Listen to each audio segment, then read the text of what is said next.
there was ever a time it didn't happen.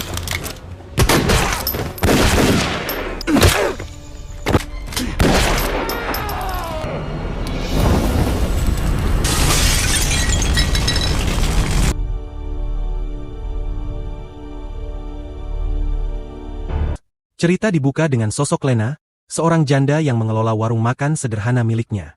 Ia tidak hidup sendirian, karena masih memiliki ayah bernama Owen yang harus beraktivitas menggunakan kursi roda.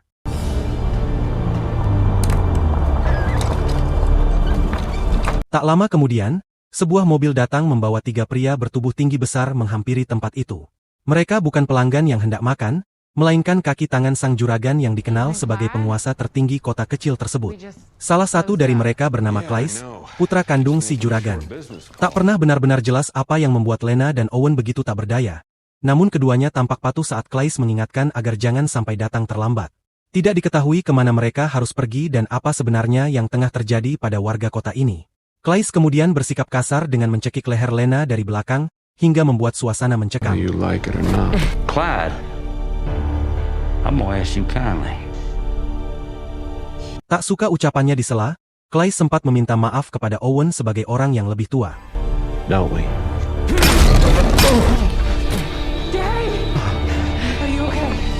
Lena dan ayahnya berada dalam posisi tanpa daya.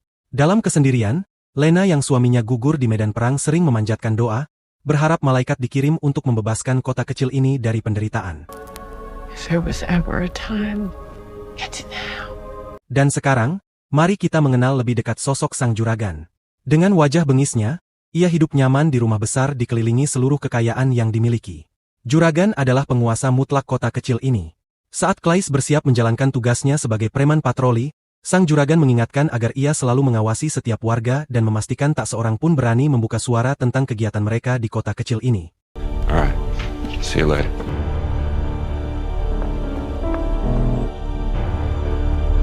Berlokasi di sebuah pabrik minuman bir, di sanalah berdiri kerajaan bisnis milik sang juragan. Tak ada yang tahu barang apa sebenarnya yang sedang dibongkar para pekerja, hingga seorang ajudan datang memanggil salah satu pegawai untuk menghadap juragan. What are you gonna do to my husband? Get in.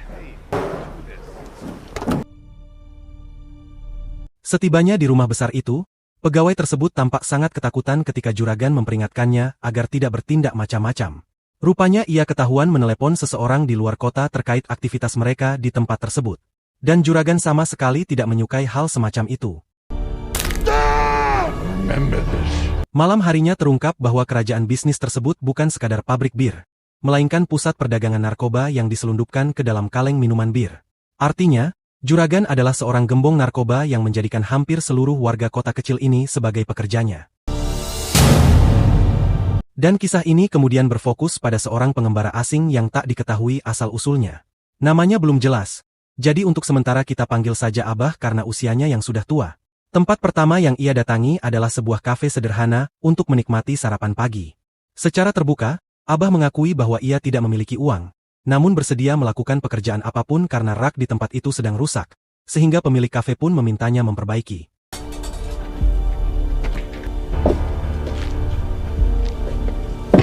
Saat Abah menikmati makanannya, muncul Pak Syerif yang kebetulan melihat ada orang asing di kotanya.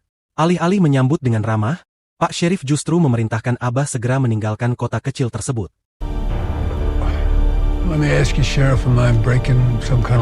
Di momen itu, Pak Syerif memperhatikan jaket yang dikenakan Abah adalah jaket tentara dan barulah sadar bahwa ia mantan anggota pasukan khusus.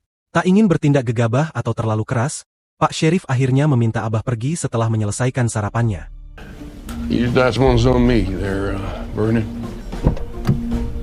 Seusai makan, Abah sama sekali tidak menggubris peringatan tersebut dan malah mendatangi sebuah motel untuk bermalam di sana. Ia memesan 1 kamar dan berjanji akan kembali setelah memperoleh sejumlah uang. Setelah berjalan berkeliling sebentar, Abah melihat warung makan milik Lena dan ayahnya, Owen. Dengan gaya terus terang seperti biasa, Abah mengaku membutuhkan uang untuk membayar kamar motel dan meminta pekerjaan apapun yang dapat ia kerjakan. Beruntung, Owen adalah sosok berhati baik yang langsung menerima Abah untuk memperbaiki kompor yang rusak.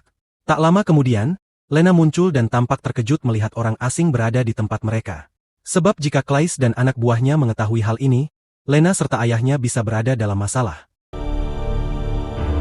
Beberapa jam berselang, Abah akhirnya berhasil memperbaiki kompor mereka yang rusak. Bukan hanya kompor, ia juga membetulkan rak dinding yang hampir terlepas. Clyde. Owen. Itu adalah Claes beserta anak buahnya yang langsung menanyakan siapa sebenarnya Abah. Dengan sigap Owen menjelaskan bahwa Abah hanyalah seorang pelancong yang membutuhkan bantuan dan akan pergi setelah pekerjaannya selesai. I think it's best you be on your way.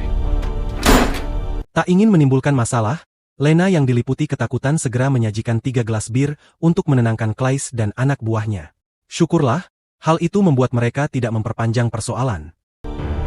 Setelah Claes dan anak buahnya meninggalkan tempat itu, Abah diajak makan malam bersama Lena dan Owen. Dalam percakapan tersebut, Abah mulai mempertanyakan mengapa kota kecil ini terasa begitu sunyi dan penduduknya tampak tertutup serta tertekan. Owen tak lagi mampu menahan diri dan akhirnya menceritakan segalanya, termasuk tentang juragan dan kerajaan bisnis haram miliknya. So why don't you get out? Because I can't. Sebelum beranjak pergi, Lena memberikan sejumlah uang sebagai upah atas pekerjaan Abah. Dengan penuh harap, Lena memintanya segera meninggalkan kota kecil ini. Sebab semakin lama Abah bertahan di kota ini, keadaan justru akan kian memburuk. Setelah menerima sejumlah uang, Abah segera kembali ke motel dan membayar kamar yang telah ia pesan sejak siang tadi. $20.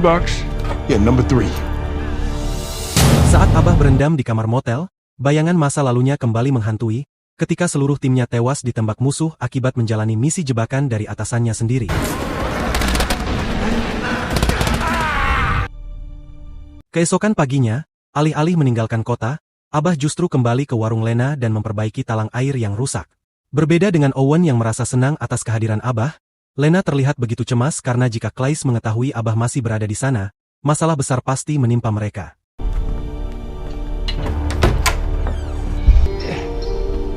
Dan benar saja, ketika Abah tengah memperbaiki meja dapur yang sudah lapuk, Claes beserta anak buahnya kembali datang mempertanyakan keberadaan Abah. Lena pun sigap menyuguhkan gelas bir seperti hari sebelumnya. Now you know the rules. I know, but What the hell? He's got shut your mouth. clearly you are making a big deal out of that. Saat tangan Lena ditarik kasar, Abah masih menahan diri dan tidak bertindak. Tetapi ketika Claes mulai melampaui batas dan menyakiti seorang perempuan, emosi Abah pun memuncak. Clear your weapons. Setelah Abah berhasil mengusir Claes dan anak buahnya, Owen serta Lena segera memanggil beberapa warga untuk membicarakan kejadian ini.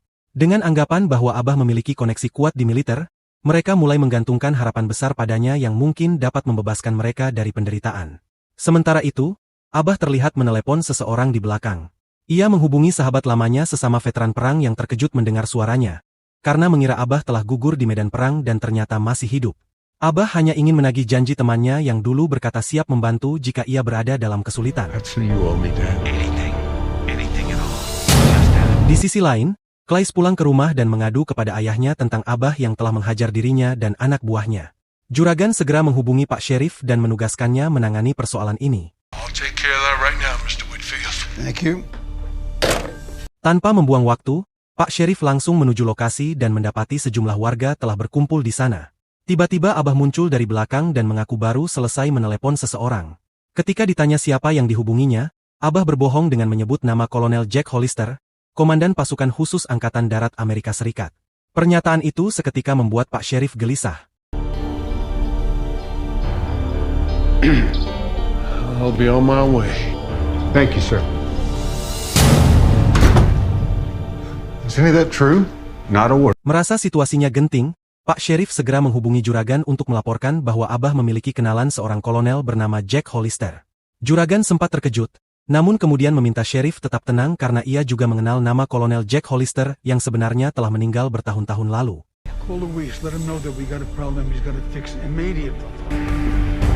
Tepat setelah Juragan mengirim seseorang untuk mengawasi Abah, Abah dan Lena terlihat berkendara menuju landasan pesawat dan tebak siapa yang datang.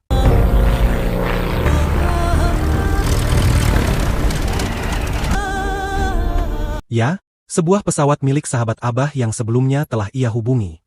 Sesuai dengan permintaan saat ditelepon, kedatangan sang teman adalah untuk mengirimkan souvenir berupa kantong berisi senjata api lengkap untuk berperang, tanpa mereka sadari bahwa di kejauhan antek-antek Juragan tengah mengawasi. Setelah menerima paket kiriman dari sahabat lamanya, Abah dan Lena segera kembali melaju menuju kota. Namun Abah menyadari ada sebuah mobil mengikuti dari belakang.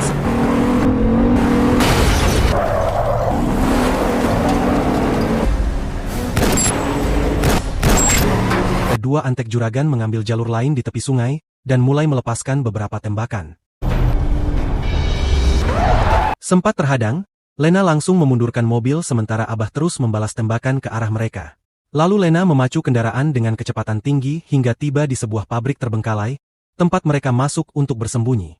Akan tetapi kedua antek juragan mengetahui hal itu, dan segera menyusul masuk ke dalam bangunan.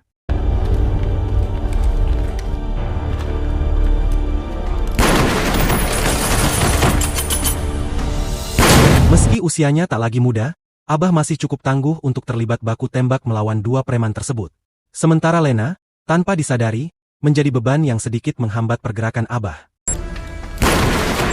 Menyadari mereka tak akan berhenti, Abah menyerahkan sepucuk pistol kepada Lena agar bisa melindungi dirinya sendiri.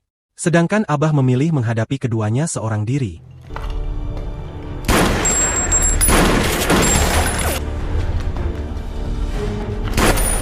Abah memancing salah satu preman naik ke lantai atas dan sambil bersembunyi dalam posisi terlentang, ia cepat mengisi ulang pelurunya. Preman itu tampak kebingungan melihat deretan kulkas bekas di sekelilingnya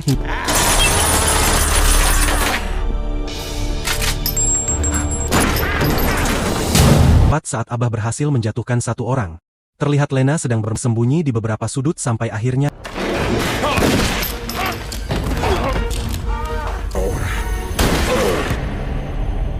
Abah sukses menembak preman tersebut dari atas dan menyelamatkan Lena tepat pada waktunya.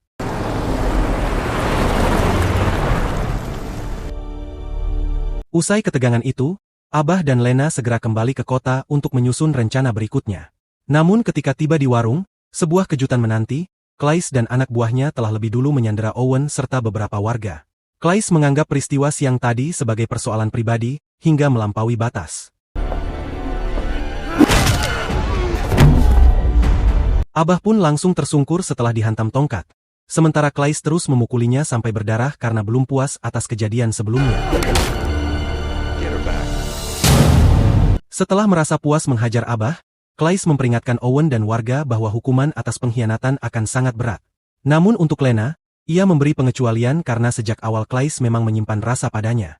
Ajudan yang berada di sana sempat mengingatkan tentang perintah juragan untuk menghabisi semua pengkhianat. Tetapi karena Claes adalah putra juragan dan tetap bersikeras membawa Lena, sang ajudan tak mampu berbuat apa-apa. Setelah Claes pergi membawa Lena, ajudan itu menoleh ke arah warga yang tak bersalah. Sesuai perintah juragan, ia akan mengeksekusi mereka semua. Sungguh malang nasib Owen dan beberapa warga yang harus meregang nyawa tanpa Abah mampu berbuat apa-apa. Tubuh mereka segera diangkut ke mobil untuk dibuang ke tempat lain. Ketika dua preman hendak mengangkat tubuh Abah, mereka justru menyadari bahwa ia telah menghilang, lalu bergegas menuju dapur untuk memastikan keberadaannya. Abah tiba-tiba muncul dan menghajar keduanya dengan aksi yang begitu brutal.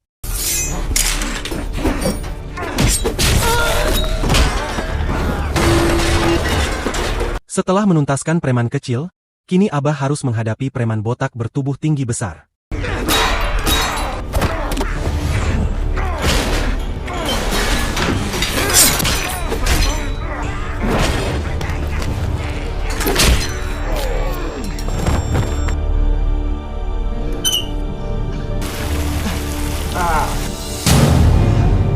Usai membalut kepalanya dengan kain, Abah melangkah keluar dan menyaksikan jasad warga yang bergelimpangan. Tak berselang lama, Pak Sheriff muncul dengan wajah terkejut lalu segera membawa Abah pergi bersamanya.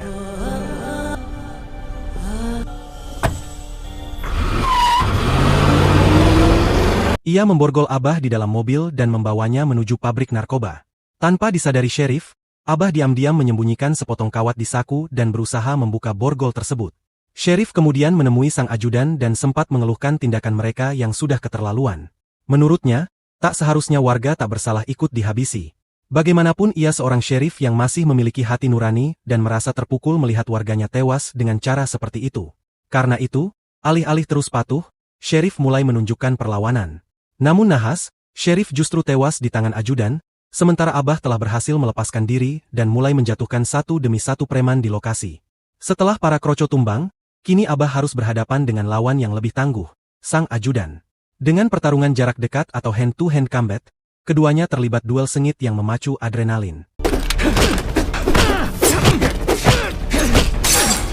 Berbekal pistol tanpa peluru, Abah menghadapi ajudan yang menggenggam pisau, namun ia tetap mampu mengimbangi lawan yang jauh lebih muda. Pertarungan berlangsung alot dengan Abah yang seolah tak mengenal lelah.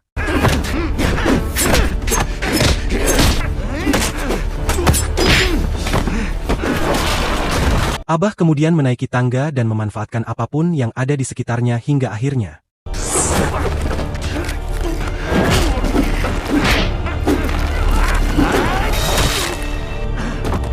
tepat setelah Abah menuntaskan ajudan dan bergegas keluar mencari Lena, muncullah Claes. Tak diketahui kemana Claes hendak membawa Lena pergi. Abah segera menghadang mobilnya dari depan. Dan inilah yang ia lakukan. Abah melepaskan tembakan tepat sasaran dan berhasil menyelamatkan Lena dari bahaya. Karena semua lawan telah tumbang, Abah membawa Lena menuju kediaman juragan untuk menuntut pertanggungjawaban atas seluruh kekejaman yang terjadi. Saat juragan sedang duduk memainkan piano, Abah dan Lena muncul menuntut jawaban. Dan tebak apa yang juragan katakan ketika pertama kali melihat Abah. Jack Hollister, what the hell are you doing here? Terungkap bahwa Kolonel Jack Hollister yang sebelumnya disebut ternyata adalah Abah sendiri. Ketika juragan memanggilnya dengan sebutan prajurit, saat itulah tersadar bahwa juragan merupakan mantan atasan Abah berpangkat jenderal. Artinya, sosok yang dahulu mengirim Abah dalam misi bunuh diri adalah juragan kejam ini. Mengetahui bahwa juraganlah penyebab gugurnya seluruh anggota pasukan khususnya, kemarahan Abah pun memuncak saat menatap wajahnya yang penuh kepalsuan sehingga Remy soldier, do you understand me? bukan hanya menembak kakinya, Abah juga menyiram tubuh juragan dengan alkohol. Dan Anda tentu sudah bisa menebak apa yang terjadi setelahnya.